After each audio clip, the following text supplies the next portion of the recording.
Aussi loin sa foi peut aller, il doit suivre sa foi. S'il a besoin, quel que soit les domaines où il t'invoquera, on a plus tant cette prière qu'un miracle soit signalé.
Nous allons prier, Dieu notre Père.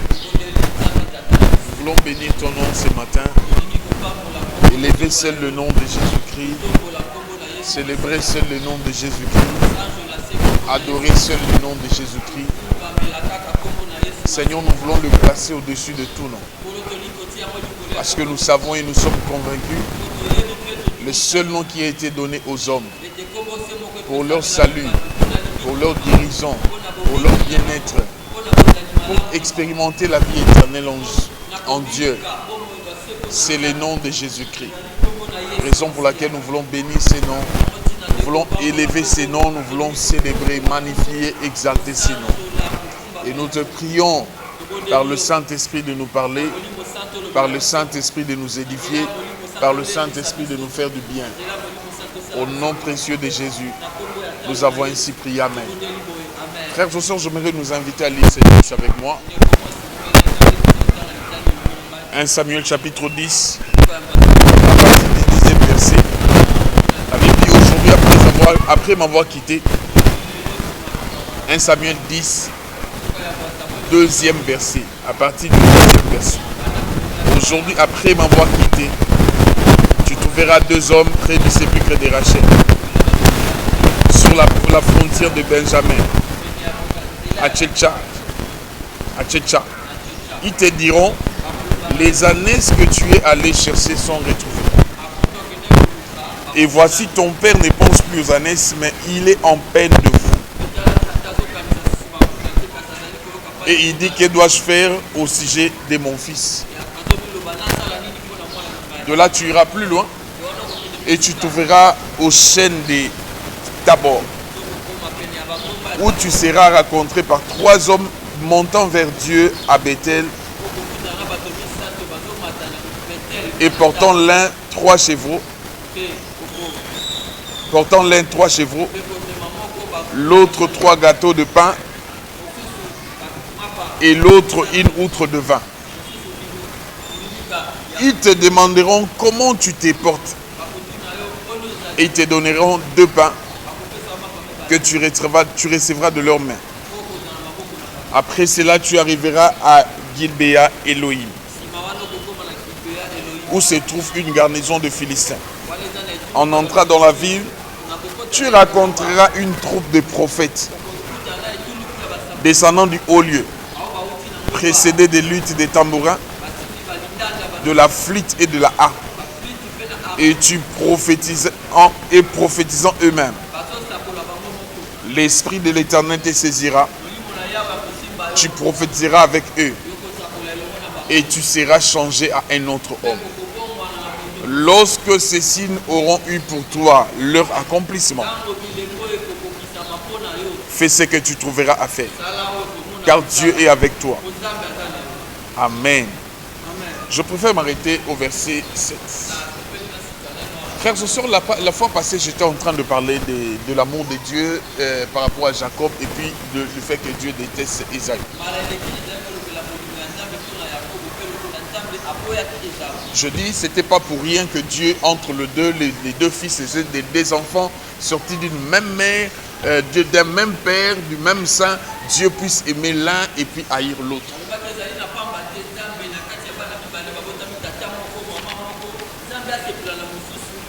Il ne pouvait qu'avoir une raison où Dieu puisse aimer l'un et puis haïr l'autre. J'ai démontré la fois passée comment était la faiblesse de Jacob par rapport aux choses spirituelles.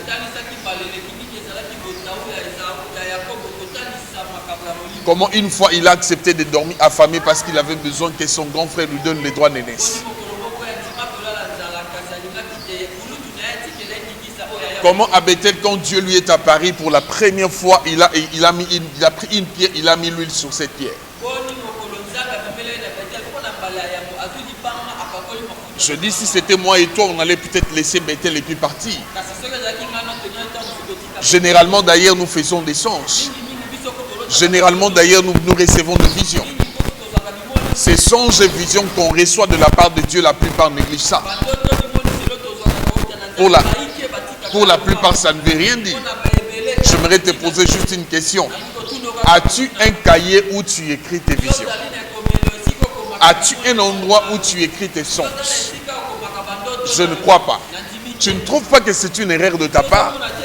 Parce que souvent Dieu passe par des songes et des visions pour te communiquer certaines pensées. Frères et sœurs, n'oublie pas que le songe de Joseph s'est réalisé 17 ans après. Ça, n'oublie pas. Beaucoup d'années après, le songe de Joseph s'est réalisé. Le jour où il voit ses frères s'incliner devant lui. Ma Bible a dit qu'il s'est souvenu du songe.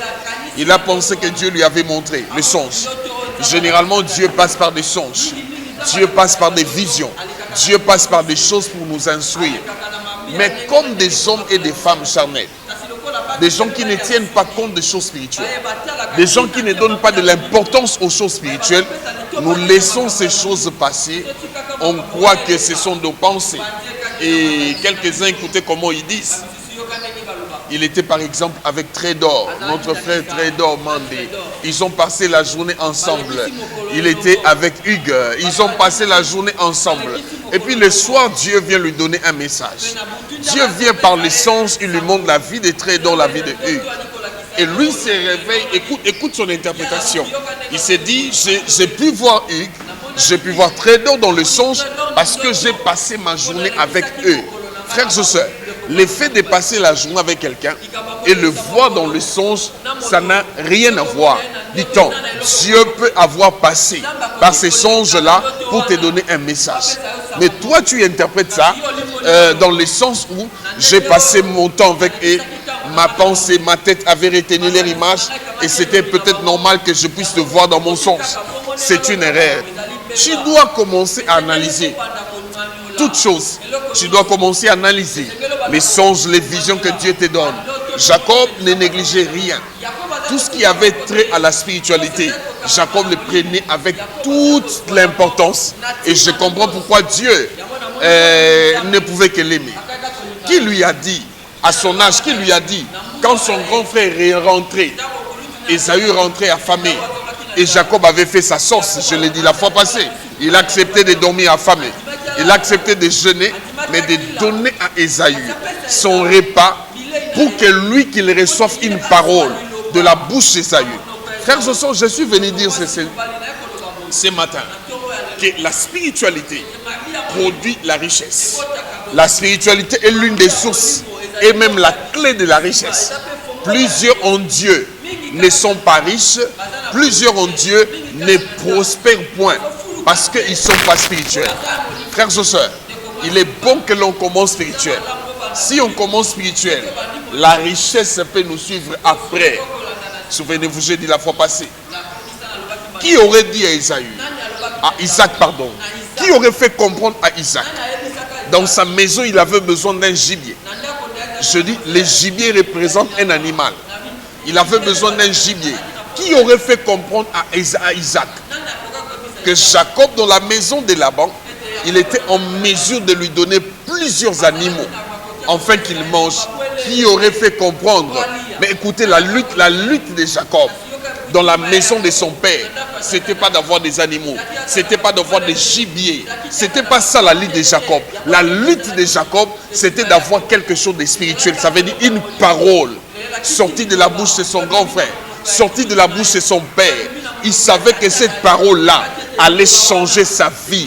Et des gibiers, des animaux viendront après. Quand l'autre se battait pour avoir des gibiers, quand l'autre se battait pour avoir des choses physiques, des choses matérielles, lui il était auprès de Rebecca.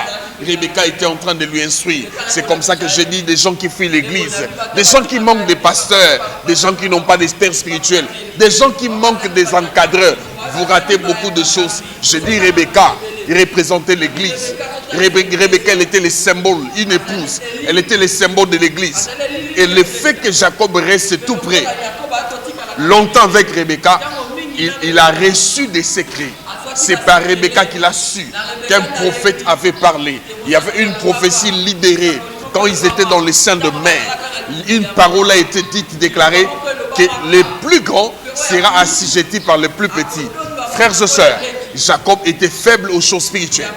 Jusque le jour où il vient chez Isaac, son père, il a apporté le mets. Isaac le bénit. Isaac déclare des choses. Et vous serez d'accord avec moi. Jacob, de la maison de son père, il est sorti, il n'avait qu'une verge. Jacob n'est pas sorti avec une richesse. Jacob a tout laissé dans la maison d'Isaac. Il est parti avec une parole et puis une verge. Plus tard dans sa vie, cette parole a produit des richesses et des richesses. Frères et sœurs, j'aimerais te dire, en Dieu, tu n'es pas obligé d'être héritier. En Jésus-Christ, même si tes parents ne t'ont point légué des héritages, il y a lieu que Dieu te les donne en abondance. Il y a des gens quelquefois qui luttent avec des héritiers. Même si dans ta famille, de ta famille, tu n'as rien reçu, il y a lieu que Dieu te les donne. Des richesses et des richesses, des gloires et des gloires. Que Dieu te les donne et que tu deviennes riche. Jacob, je l'ai dit, de la maison de son père, il est sorti, il n'avait pas grande chose. Il n'avait pas de richesse. Il n'avait pas de choses si importantes. Mais en arrivant chez Laban, écoutez ce que les enfants de Laban ont dit.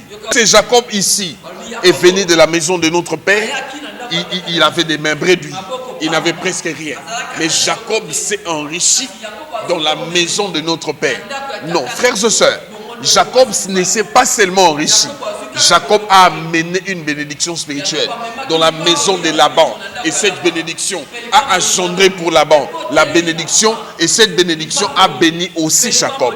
Frères et sœurs, j'aimerais te dire, si tu veux devenir riche, si tu veux devenir, avoir de l'argent, si tu veux prospérer en Christ ou en Dieu, deviens spirituel. La spiritualité, je dis, engendre la richesse. Des gens qui aiment la spiritualité, des gens qui demeurent dans la spiritualité, ils finissent par devenir riches. Ça, c'est l'un des secrets. Au-delà de la sanctification, au-delà de l'appartenance en Jésus-Christ, il est bon qu'on développe une vie spirituelle. On peut partir main vide, on peut commencer n'ayant rien, mais on finira par avoir quelque chose parce qu'il y a une bénédiction sur nous, parce qu'on est en train de travailler la spiritualité. Ici, le texte que je lis, dans 1 Samuel chapitre 10, l'histoire de Saül. Ma Bible a moi dit, ça commence dans le chapitre 9. Ma Bible a moi dit qu'Is avait perdu ses ânesses. Il a perdu ses ânesses. Et puis, j'aime dire, je le dis, je le répète. Dans la Bible, à chaque fois que les fils ont été envoyés par les pères, les fils, ils sont entrés dans leur destinée. Ça, c'est comme ça que Dieu fait les choses. Regardez Joseph, quand il a été envoyé par son père Jacob pour suivre ses frères, aller avoir des informations. Jacob il part, il entre dans sa destinée. Ici, Kis a envoyé Ésaü. Ésaü part, il entre dans sa destinée. Regardez David, quand il a été envoyé par Ésaïe, son père, quand il est parti, il est entré dans sa destinée. Et regardez vous-même Jésus-Christ, le Fils de Dieu, notre Seigneur et Sauveur. Quand il a été envoyé par son Père pour venir mourir pour l'humanité, Quand il part, il entre dans sa destinée. À chaque fois que les pères envoient des fils dans la Bible, à chaque fois que les fils obéissent aux instructions de père, ils entrent dans leur destinée. Toi qui es rebelle vis-à-vis des pères, toi qui n'aimes pas écouter des pères, toi qui n'aimes pas se soumettre devant des pères, frères et sœurs, j'aimerais te dire, il y a lieu que tu rates des choses que Dieu a prévues. Il y a lieu que tu passes à côté de la grâce que Dieu a prévue pour toi. Il est bon que tu suives, que tu respectes, que tu exécutes ce que les pères te demandent de faire. Je parlais d'Ésaü. Ici, Kis envoie Saül avec l'un des serviteurs pour qu'il aille chercher des ânesses. Ils sont allés, ils ont commencé à chercher. Ils n'ont pas trouvé. Et puis le serviteur d'Ésaü, de Saül, a dit à Saül, je connais un homme de Dieu dans cette fille. Tout ce qu'il dit ne manque point d'arriver. Frères et sœurs, écoute, les serviteurs de Saül, il est exactement l'image du Saint-Esprit. Ceux-là qui marchent avec le Saint-Esprit, ceux-là qui sont intimes avec le Saint-Esprit les oriente. Le Saint-Esprit les guide, il dirige leurs pieds là où se trouve leur bénédiction. C'est comme ça que j'aimerais te dire, il est bon que tu sois spirituel. Il est bon que tu demeures l'ami du Saint-Esprit. Plus tu es l'ami du Saint-Esprit, le Saint-Esprit ne manquera pas de t'orienter. C'est le travail que le serviteur de Saül a fait. Il dit à Saül, je connais un homme de Dieu dans cette ville. Tout ce qu'il dit ne manque point d'arriver. Il dit, je mérite t'amener, je te conduis là-bas. Mais écoute ce que Saül a répondu. Ça, c'est la réponse de Saül. Saül me bénit beaucoup. Des gens qui sont instruits, des gens qui ont des valeurs, des choses de Dieu, des valeurs du royaume. Il dit, on n'a rien entre les mains. Qu'est-ce que nous allons apporter à l'homme de Dieu? Frères et sœurs, des gens, la plupart des gens, quelquefois, ils aiment recevoir des choses de Dieu gratuitement. Ils ne savent pas qu'il existe des droits d'onction. Ils ne savent pas qu'il existe certaines choses. Ils ne donnent pas des offrandes, ils ne donnent pas des dîmes, ils n'aiment pas des sacrifices. Ils aiment tout en Dieu de les recevoir gratuitement. Non, la mentalité du royaume, c'est comme chez Saül. Il dit à son serviteur, qu'est-ce que nous allons apporter à l'homme de Dieu? Parce qu'il avait la mentalité, il avait la conscience. Auprès de l'homme de Dieu, on ne se présente pas à main vide. On ne va pas main vide. Et puis ils se sont arrangés pour avoir l'offrande. Finalement, ils sont allés vers l'homme de Dieu. Je dis ça, je répète, j'insiste.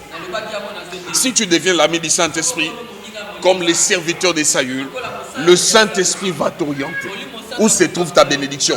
Pour que tu deviennes son ami, tu dois être spirituel. Tu dois apprendre à passer du temps avec lui.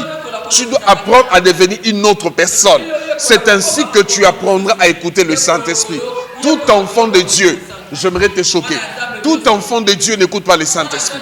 Tout enfant de Dieu n'a pas la sensibilité de comprendre la voix du Saint-Esprit. Seulement ceux-là qui deviennent ses intimes, seulement ceux-là qui deviennent ses amis, seulement ceux-là qui s'attachent à lui, à un moment, ils deviennent ses amis. Et ils arrivent à les comprendre. Souvenez-vous du même Samuel. Le Samuel dont je suis en train de parler, de prophète. Quand Dieu était en train de l'appeler, à 3 reprises, Samuel est allé chez Élie. Je me demande si Élie n'était pas là. Je me demande si Élie n'était pas avancé dans les choses de l'esprit. Je me demande si Élie n'était pas sensible. Et puis Élie lui a dit cette fois-ci, si tu entends la voix t'appeler, ce n'est pas moi. Dis, ton serviteur est là. Parle-lui. Il dit, c'est Dieu qui est en train de t'appeler. Dieu parlait à Samuel, mais Samuel n'avait pas le discernement. Plusieurs chrétiens, ils sont comme des Samuel dans leur délire. Plusieurs chrétiens, parce qu'ils sont des bébés spirituels, ils sont exactement comme des Samuel. Ou quand Dieu leur parle, ou quand les instructions du royaume leur sont données, ils n'écoutent pas, ils n'attendent pas, ils ne comprennent pas. Or, les secrets de la réussite, les secrets des grandes choses se trouvent dans l'écoute de la voix de Dieu. Quand on arrive à écouter la voix de Dieu, la vie change. Les choses changent en nous. Frères et sœurs, je suis venu déclarer que tu deviennes l'ami du Saint-Esprit. Je suis venu déclarer que tu deviennes un enfant de Dieu. Celui qui aime Dieu, celui qui s'attache à Dieu, celui qui prend Dieu tout pour lui. Tout pour lui. Et il y a des gens à qui Dieu est en train d'enlever certaines personnes qui étaient pour toi comme des béquilles. Tu t'appuyais sur eux. D'autres ont perdu des parents. D'autres ont perdu des êtres chers. Parce que Dieu s'est rendu compte, vous étiez en train de vous appuyer sur ces gens. Dieu a besoin que tu t'appuies sur lui. Pas sur une autre personne. Dieu a besoin que lui soit ton appui. Raison pour laquelle tu le vois quelquefois te retirer certaines personnes. Parce qu'il a besoin que tu t'appuies. Il a besoin que ta foi réside totalement en lui. Je suis en train de parler sur ça. Saül arrive chez Samuel. Et puis Samuel a commencé à lui dire, non, voilà, des brebis ont été retrouvées. Et il commence à les calmer. Et vos apaisements, les brebis ont été retrouvées. Et puis il vient dans le texte que je viens de lire ici. Frères et sœurs, souvenez-vous que Samuel s'est mis à la recherche de plusieurs jours, des années de son père. Ils se sont mis à la recherche. Maintenant, quand Israël a demandé à Dieu le roi, ils ont commencé à demander à Dieu, nous voulons un roi.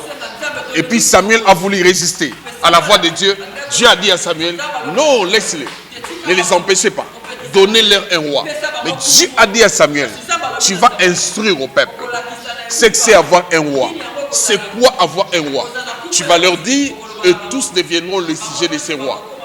Il aura le droit sur leur richesse. Le roi aura le droit sur leurs champs. Le roi aura le droit sur leur bétail. Ça veut dire, Saül, après avoir accédé à la royauté, il était automatiquement devenu riche. Parce que tout ce qui appartenait aux enfants d'Israël, Saül avait un mot sur ça. Saül avait une décision sur ça. Les mêmes Saül qui a suivi des années de son père, ça lui a pris plusieurs jours pour suivre ces années sans les retrouver même. Les années se sont retrouvées de leur manière. Dieu a organisé des choses pour que les années soient retrouvées. Les mêmes Saül, après avoir accédé à la royauté, Dieu lui donne ou Dieu lui expose à la richesse. Mais écoute ce que Samuel lui dit. Il dit ceci. Quand tu iras vers le sépulcre de Rachel, il dit tu croiseras 3 hommes. Il dit tu vas croiser une garnison de Philistins. Il dit ils vont porter des luttes, des tambourins. Il lui donne des choses. Et puis Samuel précise, il dit l'esprit de l'Éternel te saisira. Samuel dit ceci, l'esprit de l'Éternel te saisira. Tu prophétiseras comme eux. Samuel, il dit à Saül, tu commenceras d'abord par la spiritualité. L'esprit doit te saisir. Une fois que tu es saisi par l'esprit, après tu peux entrer dans la royauté. Frères et sœurs, ceux qui négligent la spiritualité, ils sont en train de faire tarder leur royauté. Ils sont en train de faire tarder leur richesse. Je viens te dire que la spiritualité produit la richesse. Si tu ne me comprends pas, je te parle par des termes simples, aussi simples que ça. La Bible dit quoi? La Bible dit l'onction attire. N'est-ce pas vrai? Tu seras d'accord avec moi. Alors quand on est spirituel, quand on se met à la recherche de la face de Dieu, quand on se bat, on a besoin que Dieu se révèle en nous. On va dans la profondeur avec Dieu. Frères et sœurs, l'onction va demeurer en nous. Et cette onction va attirer. Je prie Dieu dans le nom de Jésus-Christ. Que l'onction sur ta vie n'attire pas de mauvaises choses. Que l'onction sur ta vie attire de bonnes choses. C'est dont tu as besoin. Je dis ceci, c'est dont tu as besoin. Que l'onction ne t'attire pas des choses que tu n'as pas besoin. Que Dieu exauce ta prière comme il a exaucé celui d'Éliézer. La Bible dit à la fin de sa prière, quand il leva ses yeux, il a vu la crise de Rebecca. Éliézer avait besoin de Rebecca. Il n'avait pas besoin d'une autre fille. Que Dieu le fasse autant. Que des recherches de la face de Dieu. Que l'onction que Dieu déposera sur toi t'attire des choses dont tu as besoin. Ce que tu n'as pas besoin, je déclare au nom de Jésus-Christ, ça ne va pas se mettre sur ton chemin. Ça ne se mettra pas sur ton chemin. Dieu mettra sur ton chemin des choses dont tu as besoin.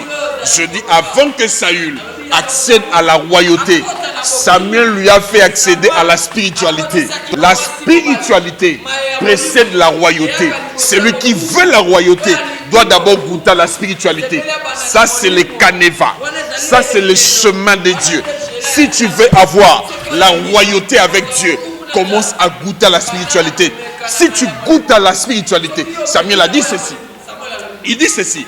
Quand tous ces signes seront accomplis, ce que tu trouveras à faire, fais-le. Ça veut dire qu'on devient spirituel. Des choses que nous faisons, des actes que nous posons, ça ne rate plus. Et là, nous devenons comme des dieux. Samuel a dit ce que tu trouveras à faire. Ça veut dire, Samuel voulait dire à Saül, l'impossibilité n'existera plus dans ta vie. Ce que tu trouveras à faire, ce que toi tu vas penser faire, il dit faites-le. Parce que là, l'impossibilité n'existe plus dans ta vie. Frères et sœurs, aux hommes spirituels, l'impossibilité n'existe pas. Écoutez, quand Jésus-Christ était en train de suivre ses disciples, ils étaient sur la barque, dans la barque, et Jésus marchait sur l'eau. Et tous le voient. Ils se disent que c'est un fantôme. Quand on dit fantôme, ça veut dire un homme spirituel. Et Pierre, connaissant des choses spirituelles, il dit à Jésus, si c'est toi, ordonne que je vienne vers toi. Pierre savait qu'il parlait de l'eau. Il parlait qu'ils étaient sur l'eau. Il savait qu'ils étaient sur l'eau. Il dit ordonne. Jésus lui a dit viens. Pierre sort de la barque et puis commence à marcher sur l'eau. Il fut le seul disciple qui a marché sur l'eau. Les choses spirituelles, si nous croyons en ça, ça nous donne l'accès à l'impossibilité, si je peux dire ainsi. Aux choses impossibles, on peut toucher, on peut faire, on peut influencer des choses impossibles quand nous devenons spirituels. Ma Bible m'a dit Pierre est sorti de la barque. Il a commencé à marcher parce que Pierre savait. Il avait cette notion en lui que la spiritualité domine sur tout ce qui est charnel. L'eau est physique, mais la spiritualité est au-dessus de la puissance de l'eau, et au-dessus de la force de la force d'attraction de l'eau. Et frère Joshua, il a marché sur l'eau. Le même disciple, si je dois parler d'eux, les disciples de Jésus, ils n'étaient pas riches. Jésus, quand il est parti, il n'a pas laissé ses disciples riches. Écoute-moi bien. Jésus ne leur a pas laissé riches. C'était des gens sans instruction. Mais dans la Bible dit dans Actes, après la Pentecôte, quand ils deviennent spirituels, la Bible précise, elle dit quoi? Il n'y avait aucun indigent à l'église primitive. Donc il n'y avait pas de gens qui manquaient. Il n'y avait pas de gens qui avaient des besoins à l'église primitive. Tout ça pourquoi? Parce que l'église a accepté de devenir spirituelle. Quelquefois tu souffres parce que tu ne veux pas devenir spirituel. Il y a de ces choses Dieu avait prévu de te les donner à 2 ans de ta foi, à 1 année de ta foi, même à 6 mois de ta foi. Mais ton problème, Dieu m'envoie te dire, tu n'aimes pas devenir spirituel depuis que tu as accepté Jésus. 10 ans, 15 ans aujourd'hui, voire même 20 ans ou plus que ça. Tu n'aimes pas les choses de l'esprit. Toi, tu es un religieux. Les choses de Dieu pour toi, c'est le dimanche matin. Tu te réveilles, tu vas à l'église. Et puis tu finis l'église, tu rentres à la maison. Tu deviens religieux. C'est que Dieu attend de toi que tu deviennes spirituel. Frères et sœurs, je dis ceci. La vie de Jésus sur terre doit nous enseigner. Nous, enfants de Dieu, nous, ce qui lui appartenons, sa vie sur terre doit nous enseigner. Jésus n'était pas charnel.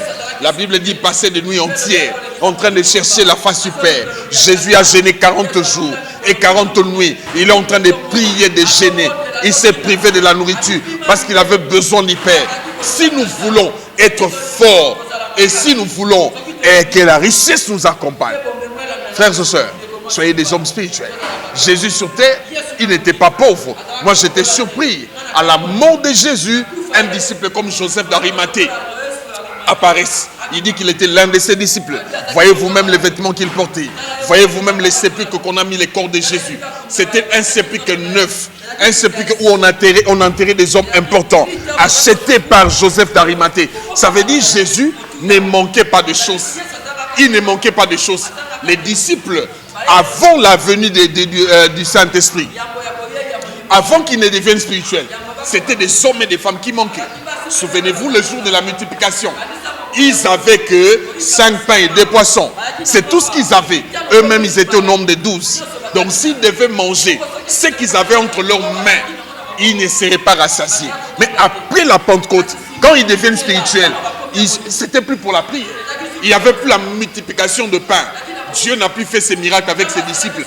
Mais la Bible dit qu'il n'y avait aucun indigent. Les richesses venaient, les choses venaient. Quelqu'un comme Ananias et Saphira, eux-mêmes, personne ne leur a demandé. Ils se sont dit, on va vendre notre champ. Et puis on viendra donner les prix à l'église. On viendra déposer l'argent au pied des apôtres. Frères et sœurs, la spiritualité attire la richesse. Ou la spiritualité marche ensemble avec la richesse. Celui qui veut avoir avec Dieu, celui qui veut aller loin, celui qui veut toucher des grandes choses avec Dieu, apprend à être spirituel. Apprends à être spirituel. Tu verras toi-même ce que la spiritualité va faire. Tu verras toi-même comment ta vie changera. Tu verras toi-même des choses qui n'existaient pas dans ta vie autrefois commenceront à exister. L'argent viendra vers toi. Les matériels viendront vers toi. Les habits viendront vers toi. Je me souviens, à une époque, j'ai manqué d'habits. Je n'avais pas de choses à porter. Je me souviens. Et puis un jour, je suis allé à Matadi. J'étais en train de prier. J'ai passé un moment à Matadi. Je priais, je cherchais Dieu. Je priais, je cherchais Dieu. Et je travaillais terriblement. L'œuvre de Dieu. Je n'avais pas une église à Matadi. Je frappais des maisons. Je prêchais des gens. J'allais à l'hôpital. L'hôpital de référence de Kikanda. Leur grand hôpital à Matadi. J'ai prêché des malades. Je me souviens d'un jour. J'ai toujours retenu ces dimanches-là. Où Dieu a guéri 17 tuberculeux. 17 tuberculés à une seule prière. Dieu les a guéris. Le dimanche prochain, quand je suis revenu, tout le monde demandait, pasteur, nous sommes guéris. Prie pour nous pour que ton Dieu nous donne l'argent de sortir de l'hôpital. Là, j'étais spirituel.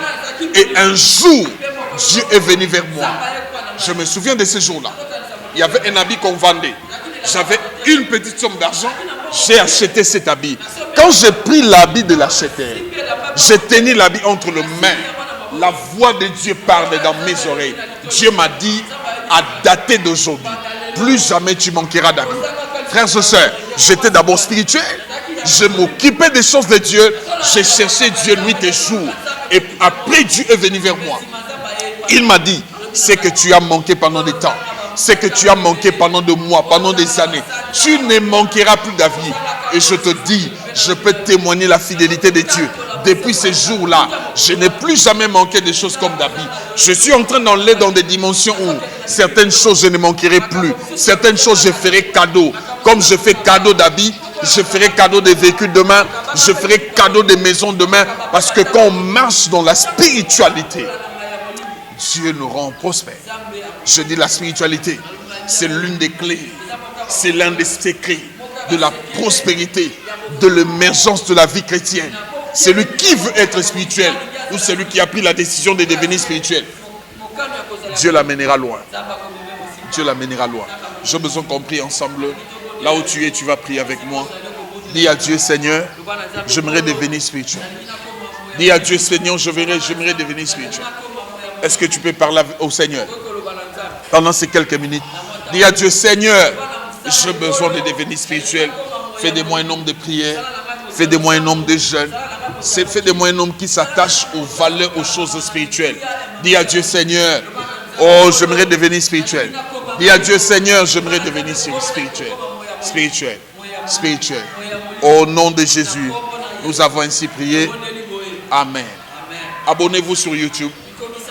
Kabo Church TV, et ceux qui sont touchés, qui veulent envoyer leur contribution. Kabo Church, nous avions à opération achat parcelle. Si Dieu vous touche, vous êtes convaincus de contribuer, quel que soit le montant, envoyez-nous. Vous avez nos contacts au bas de vos écrans. Vous avez nos contacts, écrivez-nous, appelez-nous et puis envoyez nos contributions. Envoyez vos offrandes, envoyez vos dons si Dieu vous a convaincu. Que le Seigneur vous bénisse. Restez bénis.